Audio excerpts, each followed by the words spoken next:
পবিত্র ঈদ উল ফিতরের ছুটিতে রাজধানীর বিনোদন কেন্দ্রগুলোতে মানুষের উপচে পড়া ভিড়। সবচেয়ে বেশি মানুষ সমাগম হয়েছে জাতীয় চিড়িয়াখানায়। ঢাকার বাইরে থেকেও অনেকে ঘুরতে এসেছেন চিড়িয়াখানায়।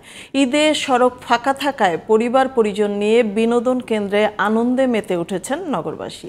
সাইফুল ইসলামের রিপোর্ট। পবিত্র ঈদ উল ফিতরের দ্বিতীয় দিনে পরিবার পরিজন নিয়ে রাজধানীর বিনোদন কেন্দ্রে ছুটে গেছেন অনেকেই।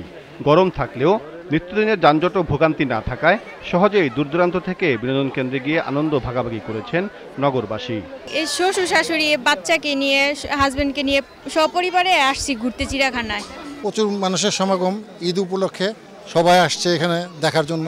পশু পাখি অনেক কিছু আছে, আমরা দেখে খুব আনন্দিত হয়েছি। হ্যাঁ, লোকজন অনেক বেশি। আমরা আসছি, আসছে একটু রেস্ট নিলাম। আমার সাথে আরও কিছু লোক আসতেছে, আসলে একত্রে ঘুরে সবকিছু দেখব। মিরপুরের জাতীয় চিড়িয়াখানায় দর্শনার্থীর পদচারণা সবচেয়ে বেশি। ঢাকার বাইরে থেকেও অনেকে ছুটে এসেছেন এখানে।